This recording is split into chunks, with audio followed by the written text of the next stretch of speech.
Dans cette vidéo, je vais vous expliquer très simplement le prompt et les modèles d'intelligence artificielle.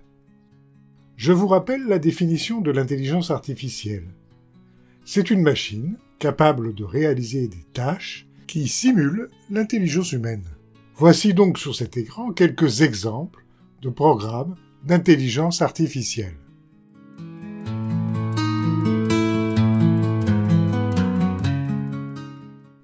Ce que nous appelons le prompt, c'est le message simple que vous adressez à une intelligence artificielle pour lui expliquer ce que vous voulez qu'elle fasse en fonction de votre contexte.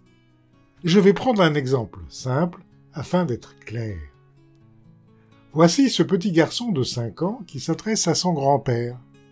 Il va lui demander, avec les mots de son âge, qu'il lui raconte une histoire, qu'il lui fasse un dessin, ou pourquoi pas qu'il lui joue un morceau de musique. En d'autres termes, on peut dire que ce petit garçon fait un prompt à son grand-père. Ce que nous appelons maintenant un modèle d'intelligence artificielle, c'est un programme informatique qui va répondre au prompt en réalisant une tâche spécifique qu'il a apprise. Reprenons maintenant l'exemple de notre grand-père et de son petit-fils. Le grand-père, fort de son expérience et de tous les livres qui l'entourent dans sa grande bibliothèque, va répondre aux sollicitations de son petit-fils. Mais il va le faire, bien évidemment, en adaptant sa réponse à son petit-fils de 5 ans. En quelque sorte, le grand-père va régler le niveau de sa réponse sur son petit-fils.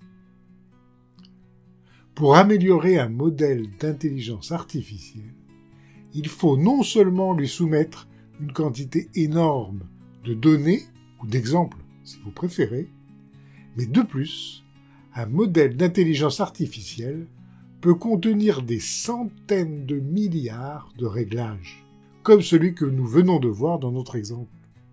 Dans notre jargon, nous disons que nous entraînons, comme un sportif, le modèle d'intelligence artificielle.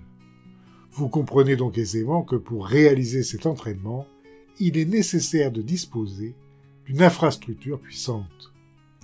Un entraînement peut prendre des mois, et étant donné les évolutions actuelles, il nécessite des recherches en continu. C'est pour cela que seules quelques grandes entreprises technologiques, quelques institutions ou certaines start-up, le tout aidé de fonds publics ou privés, disposent des ressources nécessaires pour développer des modèles d'intelligence artificielle de pointe. Vous allez me dire, mais pourquoi existe-t-il tant de sites internet qui proposent des solutions d'intelligence artificielle? Eh bien, tout simplement parce que la plupart de ces sites utilisent des modèles d'intelligence qui existent déjà. Ils les intègrent donc dans leurs services, par exemple pour vous faciliter la création de vos prompts, ou alors pour lier entre eux plusieurs modèles différents afin de vous apporter une réponse plus précise et plus spécialisée. Toutefois, ceci pose plusieurs problèmes de fond. Tout d'abord, un problème d'éthique. En effet, un modèle d'intelligence artificielle peut produire des erreurs, volontairement ou non. Suis-je certain que les données d'entraînement ne sont pas biaisées à l'origine? Par exemple, les données venant de Chine sont-elles les mêmes que celles qui viennent de l'Europe sur le même sujet?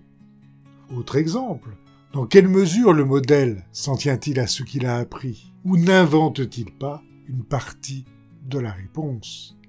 Le deuxième problème de fond, c'est la protection de mes données personnelles. Un certain nombre de modèles d'intelligence artificielle sont proposés en open source, et vous pouvez donc les installer sur un serveur de confiance. Mais beaucoup d'autres ne sont accessibles que via le web après connexion. D'un pays à l'autre, suivant la législation en vigueur, en liant vos prompts et votre compte, nous sommes capables de connaître parfaitement votre profil personnel. L'intelligence artificielle est un magnifique outil, mais comme tous les outils, il est important d'être vigilant sur les usages qui en sont faits.